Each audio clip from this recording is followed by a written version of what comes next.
Rahayu, Rahayu.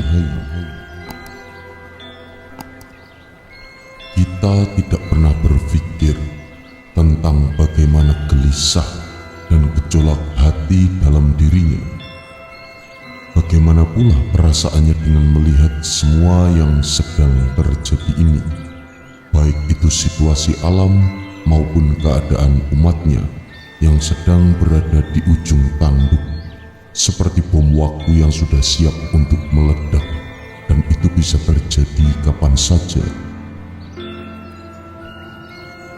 Ya, jika kita tidak pernah berpikir tentang Dia, Sang Pilihan Tuhan itu, karena kita sudah hanyut dan terhanyut dalam harapan akan kedatangan dan kemunculan Dia, Sang Penilih, di tengah-tengah kita dengan suatu bukti yang nyata, sesuai yang telah dinubuahkan oleh Rasulullah SAW, sesuai pula dengan yang telah ditulis oleh Prabu Joyoboyo atau yang telah dipesankan oleh Prabu Siliwangi, serta yang telah diukir oleh Raden Ngabei Ronggowarsito. Dengan sederet kriteria ciri-ciri dan persyaratan yang sesungguhnya tidaklah mudah serta tidak ringan bagi beliau yang menjalaninya. Harapan-harapan itulah yang kemudian menutup mata, hati dan telinga kita untuk mengerti keadaan beliau yang sesungguhnya. Dan harus kita akui pula bahwa kita semua adalah orang-orang yang lebih banyak berpikir tentang pribadi kita tanpa kita mencoba menyelami setiap untayan dan bait kalimat dari hadis Rasul, Prabu Joyoboyo, Prabu Siliwangi atau Raden Ngabei Ronggowarsito untuk mengetahui kebenarannya tentang beliau Sang Penilih, Sang Ratu Adil. Andaikan kita bisa lebih hening, senyap, menyelami setiap bait dari untayan kalimat para pujangga, maka sesungguhnya tidak perlu kita bingung lagi dengan keadaan dan situasi akan munculnya beliau Sang Penilih. Janganlah bingung, sedulur-sedulurku.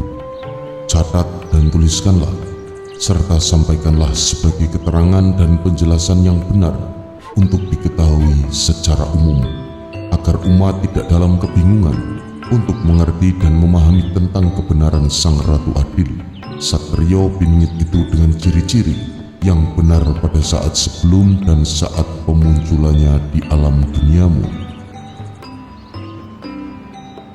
Yang kalian tunggu dan kalian nantikan Sang Ratu Adil Satrio Piningit itu adalah orang yang telah menerima wahyu. Dan wahyu itu adalah Wahyu Cukumane Astotino, yaitu wahyu yang diturunkan oleh Dewa Surya kepada orang yang mengemban sebagai Ratu Adil tersebut, agar dia bisa mengayomi seluruh umat dengan adil dan bijaksana. Wahyu Manikem, yaitu wahyu yang silih berganti digunakan oleh para raja-raja Nusantara kepada Sang Ratu Adil tersebut, sehingga dia adalah orang yang diayomi oleh ruhnya seluruh raja-raja Nusantara dari masa dan zaman sebelumnya.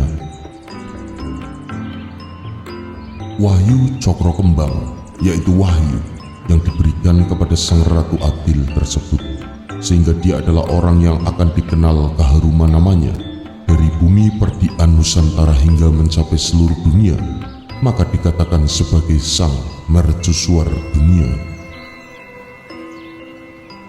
Wahyu Cokro Kembar, yaitu wahyu yang diembannya sebagai kekuatan untuk mengatur alam dunia lahir dan alam dunia gaib, maka Sang Ratu Adil itu adalah orang yang mempunyai kekuatan hidup dalam dua alam karena kekuatan wahyu Cokro Kembar tersebut. Wahyu Cokro Ningrat adalah wahyu yang diturunkan oleh Tuhan Yang Maha Kuasa kepada Sang Ratu Adil agar mempunyai kekuatan yang sempurna dalam menata zaman dua alam lahir dan gaib. Sedangkan Wahyu Nur Muhammad itu adalah wahyu yang dikatakan sebagai wahyu pamungkasnya, karena sesungguhnya bahwa wahyu Nur Muhammad itu adalah induk dari semua wahyu yang ada dalam seluruh kehidupan dan semua zaman yang berlaku dalam kehidupan. Sedulur-sedulurku, aku akan lebih pertegas lagi bahwa sesungguhnya wahyu Cokroningrat dan wahyu Nur Muhammad itu adalah wahyu yang menandakan bahwa dia adalah putra langit atau putra Manikmoyo. Aku jelaskan dan aku terangkan yang dimaksud dengan putra langit. Lihatlah Tuhan berkehendak ketika Maryam melahirkan Isa Al-Masih alaihissalam. Lihatlah bagaimana seorang Dewi Kunti melahirkan Karno melalui telinga. Maka catat dan sampaikanlah kepada semuanya sebagai penjelasan yang benar bahwa Ratu Adil adalah seseorang yang mempunyai riwayat dan sejarah. Ketika dia dilahirkan oleh ibunya, maka dia adalah orang yang merupakan bukan putra dari kedua orang tuanya, karena ibu yang melahirkannya itu hanyalah sebagai sarana untuk melahirkan ruh titipan dari ruh kadewatan, sehingga disebut sebagai putra langitan atau putra Manikmoyo.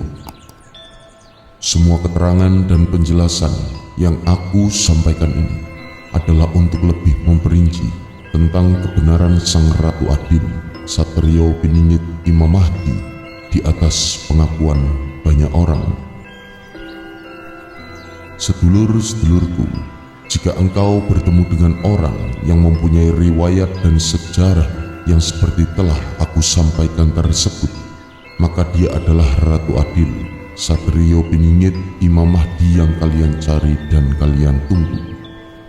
Namun demikian, sedulur-sedulurku, kami masih menyembunyikan beberapa hal sebagai bentuk perlindungan terhadap beliau yang terpilih tersebut hingga masa waktu akan kemunculannya. Nanti pun pasti akan kami sampaikan saat menjelang detik-detik waktu kemunculannya.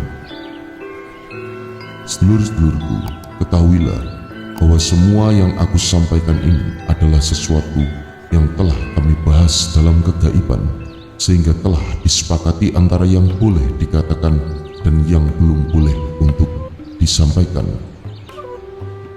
Sedulur-sedulurku, aku adalah Raden Ngabei Ronggowarsito yang telah diutus oleh seluruh para kegaiban untuk menyampaikan kepadamu dan untuk disampaikan pula kepada umat, agar semua umat mempunyai sebuah pedoman yang benar dalam meneliti siapakah Ratu Adil, Satrio Piningit Imam Al-Mahdi yang sesungguh-sungguhnya dan sebenar-benarnya. Cukuplah penjelasanku dan bisuaku saat nanti pasti akan ada yang datang kepadamu ketika waktu bagi kemunculannya itu telah tiba. Sampaikanlah secara benar saudara-saudaraku, agar engkau tetap menjadi orang yang benar, kata suara itu yang kemudian hilang dari pendengaranku. Inilah yang beliau Raden Ngabei Ronggowarsito sampaikan kepada kami. Semoga bermanfaat dan matur sembah nuwun sedulur-sedulurku telah menyimak. Mugi rahayu sagung dumadi.